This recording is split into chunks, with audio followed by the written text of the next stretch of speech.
Let me lower the music down. You hear me? Yes, I hear you perfectly. My bad. I got a lot going on, man. It's all right. It's all right. Yo, What's happening with you? What's poppin'? You already know. Hold on, I'm gonna put my headphones on. Yeah, let me put mine in too. I don't even know. Here we go. How you doing? How you feeling today? I'm good. How are you today? I'm feeling good. I just left some amazing shit.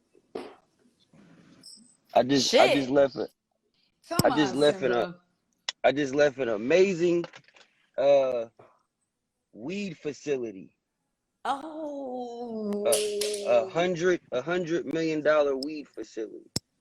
Oh, I think I know exactly which one you're talking about too. Yeah, it was crazy. It was crazy. How you feeling today? I'm good. I'm good. I'm blessed. We're blessed. We're here, right? What else are you working on today? Man, I'm on my way to the studio. We actually doing a Bay Area writers camp out here in LA today. So we got a bunch of artists from the Bay pulling up and cooking up a bunch of songs for different artists and just, gonna have some fun cooking it up. Wow, that's so dope. Well, let's What's up start with this the off people? I right, see the right? comments popping. We got the comments popping. Shout out to the comments. It was time for you to get to log on. Yo, but My shouts bad, to man. Symba from the Bay Area, let's be clear, who's working out of Cali. Now, I mean, Definitely. there's so much to catch up on. Let's start off with where the love for the game began for you, Symba. Definitely. I mean, it's like anybody else. Like when you growing up and you black, Hispanic, you know what I mean? You pretty much got a few options of what you look at, you know what I mean, and what That's you right. can see. So you limited to what you see, and your dreams basically become things that you don't see every day. So when you kind of see rappers or ball players, you like, damn, I want to be like that, or I want to be able to, make money like them. So it starts right there, and then you start, cooking up and start realizing this shit is a lot harder than I thought. You know what I mean? So from rapping to playing ball, like either one of them, if you playing basketball, it's like you gotta really be dedicated to playing basketball every day. Like you gotta perfect your craft every single day. The same thing with music, and that's for anything you doing. So for me, it started just like seeing Jay-Z, seeing Master P, seeing E40, seeing Too Short, just seeing different artists coming up doing their thing, and I was like, I'm trying to be like them niggas. I love that. Yo, shouts to you in basketball because I knew you had a little something going on right before you decided to go into rap, right? I'm supposed to be in the league. That's a hard decision to make. What can you say basketball taught you though that helps you as an artist? I would say discipline. Playing basketball, like you gotta have a lot of discipline. You gotta be able to wake up in the morning. You gotta be able to get the shoot arounds. You gotta be able to That's right. perfect your craft, like I always say. So it really just taught me with music, you gotta put that same effort into it. You know what I mean? The same way people go to the gym and work on their left hand layup, you gotta be pulling in beats, just writing songs for the fuck of it. You gotta make a lot of bad songs to get to the good songs. So it's just perfecting it every day, being dedicated to it and having the discipline to get up to just do it, even though you might not make no money from it right away. You might post this raw ass song you feel is the greatest shit in the world, and this shit got 26 views for 3 years. You know what I'm saying? And that shit That's feel so whack. real, yeah. That shit feel whack, like it don't feel good. You know what I mean? So the discipline to get you through all that, it just keep you going. I love that. So now you're with Atlantic Records. You were with Columbia before. Now you're with Atlantic. Talk to us about that journey. Definitely. It's crazy. I was just telling my homegirl Bree Steves about that. She over here with me right now. But Shouts to her. it was dope because it kind of taught me how record labels work. And for me, it was always hard for me to develop a team. Like a lot of my homies, like they from the streets. So they got a lot of shit going on in their personal life. Some of them can't even really come to shows. You know what I mean? Because of certain things that they got going on. So it's hard to develop a team to build a business with when they kind of, you know, going through those circumstances. So for me, I always kind of had to look to the labels to start building a team. And when I got to Columbia, I realized I didn't have a team. And I realized the importance of having a team because I couldn't get in touch with certain A&Rs. I couldn't get in touch with certain people in the building. So it was like, damn, like, why does this happen? And I had to realize I didn't have key players around me that already have these relationships. So I started finding people. Shout out Donnie Meadows and Chase Fairbanks, Star Island. That's who I'm partnered up with and signed to. When I found them, they kind of showed me the ins and outs of shit. Just having relationships here and, okay, if you want to be this type of artist and move like this, you should be over at this building. This might not be the correct building for you. You should be with this A&R. So they introduced me to Dallas. And the minute me and Dallas met, it was like, he like an older version of me. You know what I'm saying? Like, he just had a son. I just had a son. You know what I mean? Like, he just getting this big break where he turned up and inspired and ready to go harder. I just got mine. So he's able to guide me through things and keep me on point. So, you know, having Dallas, having Donnie, having Chase, it just kind of all came together for real. That's so fire. And now we have, well, I can't turn off. We have Don't Run From Rap, because I want to say the acronyms. Yeah. Don't run from rap, but the acronyms are Responsibilities and principles. I love that. Don't run from responsibilities and principles. At a So point in time. Talk to us about that. Why? Cause like at a point in time, I got caught up in the hype of just doing all the shit everybody else do. You know what I mean? Like, just had moved to LA and I was seeing all these records working, just people doing shit. And I'm like, God damn, like, they winning with that? Like, fuck it, let me try it. You know what I mean? Cause you frustrated. You've been doing this shit over and over for so many fucking times, and it ain't working. You like, man, these motherfuckers just won with I'm a jerk. Like, God damn, like, let me try this shit. You know what I mean? So you try it, but you realize, like, okay, this shit ain't for me, or this ain't connected to my audience. So I was kind of running away from what I'm naturally gifted at, and that's rapping. So as a rapper, I have a responsibility to perfect that craft, and I wasn't doing that. I was too busy trying to perfect other people's shit. So once I just sat back, you feel me, and be like, what is it I'm really great at? What is it I could really do? One thing I could do that I feel better, I could do better than most people on the planet is fucking rap. So I'm going to perfect this shit every day. So I'm watching documentaries. I'm watching goddamn backstage with DMX and Jay-Z concerts and shit. You know what I mean? Like old interviews where Jay-Z going up to Hot 97 with Beans and they freestyling. I love it. You feel me? So I'm like, when I get my time, I'm about to come like this. I'm going to a radio station like this. I'm going to flame shit up like this. And I just stuck to it. I stuck to it from like 2016 all the way to now. I ain't dropped no music. You know what I mean? I stopped dropping music. I ain't do no shows. I wasn't like doing features. I wasn't doing shit but just freestyling on Instagram. And once I kind of seen a spark with that, I'm like, okay, they loving my raps. You know what I mean? They loving my raps. And my homie had said a slogan one day. He was like, don't run from rap. And I was like, bro, that's what I'm going to run with right there. Don't run from rap. Wow. Oh my goodness, I love it. And then the single that's out right now is, with the big homie, Big Chainz. Shout out Chainz, Talk to us about that. Man, it was dope. That was actually, I've had a lot of artist relationships, like big artist relationships. And sometimes it's hard to execute a song with them, right? It's easy to get them to do a song, but it's hard to actually get them to shoot the video, be at the video on time, be a cool person, chilling, hanging with the homies, not making the homies feel like they can't say what's up.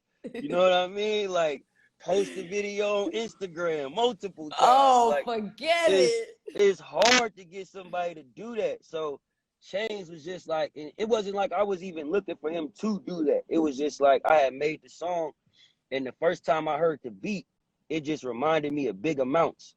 the song he got with Drake, because he got that flute in the beginning. I'm Mm-hmm. like, damn, this shit sound like big amounts.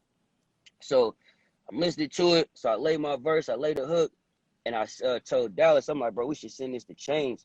Sent it over to him. He sent it back like a couple days later. Killed that shit. Like, Ooh, killed it. And then he really was like, did. when we doing the video? I'm like, oh, shit, we doing a video? Let's do it. I'm like, let's do it. Whoa, that's so freaking awesome. Yeah. And getting into all of that, I didn't get to hit that point when you were saying you were breaking it down on, you know, the whole creating the EP and stopping and not doing rap just to do rap. Talk to us about your writing process, because that's a gem that everybody needs to hear. Anybody coming up, please talk to them about that.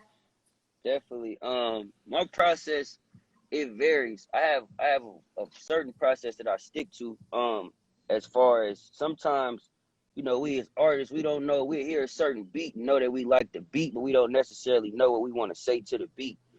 So sometimes what I do is I just free write. I just start writing shit that don't even rhyme. Like, I'm on live with Jacina. I got a black coat on right now. Bree Steve's to the right. I'm listening to the radio. I'm about to go to the studio. I just start writing that shit down. And then before you know it, like, I just start making it rhyme. You know what I mean? Putting words in and just making it rhyme. And you got a little story now of what's going on. But sometimes, like, shit, all I need is a fifth of Henny, and I'm finna give you 12 songs in 2 hours. You know what I mean? Or the right female walk in the studio. I'm about to try to sing in this motherfucker. I'm about to turn up. Like Got the it varies. vocals and all. Yeah, it varied. That's how We Tried happened. It was some girls in the studio. I'm like, I know that we hold on things that are best to let go, but we try. I'm like, Yes. yeah. You feel Oh me? my goodness, Symba, you're the best. I can't with you. Now we have something dropping January 15th. Yes. American Skin. Let's get a little more serious with this. You was able to be a part of this journey, and man, I mean, again, this year we've seen police brutality go from. I mean, it's always been there, but it's been blatant, Yeah. blatant. If it didn't hit like this year, I mean, it was on another level. Historical Yeah. moments that honestly have impacted us as colored people for life. Yeah. So what was it for you to be a part of this American Skin and to write the song, and talk to us about that? Man, it was incredible. When I first seen the movie, like, it made me cry.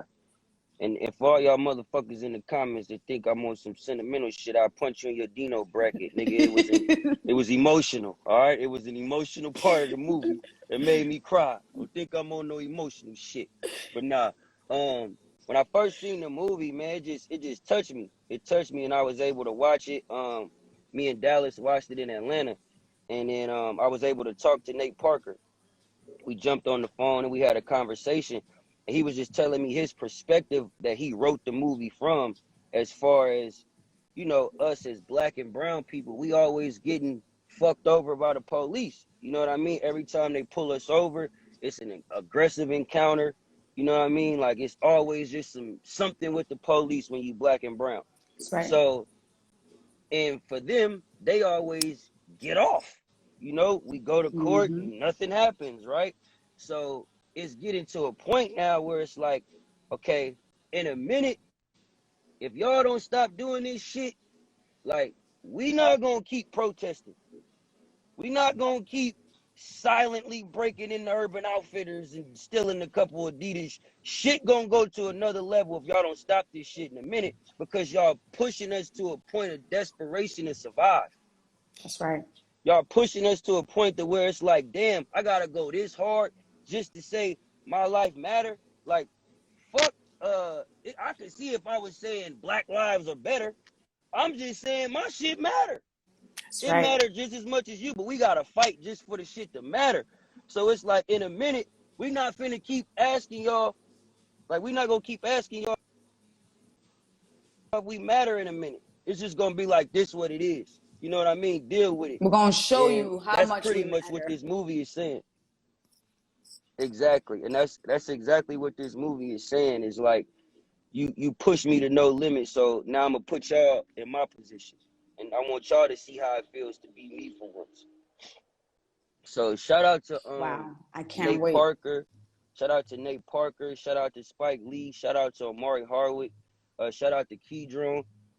We got a dope song. I'm actually about to post a snippet of it in a little bit. It's called I Know I've Been Changed. It's the first single off of the movie. It's actually in the movie. And the conversation me and Nate Parker had is basically the perspective I wrote my verse from. So everything he was kind of embodying with the movie is what I embodied in the music. Wow, Symba. I mean, you took a little hiatus, but you came back and you came with I had to get right. Woo! I had to get right, man. It's Like, a you can't wrap just now. be, to all the artists in here right now, even if you're not an artist, if you're a female, you're a nail tech, whatever you may be doing, like, you gotta get right. You can't be out here moving off, waiting on something to happen and then you gotta counter to it. You gotta have a plan and move with your plan, move accordingly to your plan. I always said I want to make music for movies. I just ain't know it was gonna be a Nate Parker fucking movie. You know what I'm saying? But I perfected my craft enough to be able to get in a position to be able to do that. So never just put yourself in a box, man, but always have a plan within what it is you're trying to do. Yo, I can't wait to see what's to come, Symba. I thank you. We thank you here at Dash. Stay locked with us. We can't wait to, Always. I mean, we'll speak real soon. We'll speak real soon because I know you're about You to already drop know. something And else maybe in the next 2 weeks. I gotta apologize to you too, because I was a little tardy. But I just seen some unbelievable shit that just fucked my head up. And I was trying to get out of there by 12:30. And I was like, yo, hold on. I gotta go do this live right quick. I'm gonna be real. There hasn't been somebody that hasn't been late. You know what I'm saying? We get that. So it's all good. But I did tell the people you were so worth it. I mean, you always dropping gems. You're amazing to talk to. And I mean, your music speaks for itself, man. Seriously. No, thank you, man. Thank you for having me always. You always know anything you need from me. I'm always here. Thanks for the love, Symba, always. I'll speak to you real soon, man. Appreciate you. Later. All right. That was Symba, y'all. I told you, super humble, super focused, I mean, this is what we need more of, y'all. Just practice at your craft. Come on. Do what you love what you do. Live, laugh, love is the only way to do it. I'm out of here, y'all. Stay locked to Dash. Stay locked to Jacina Love. We got you.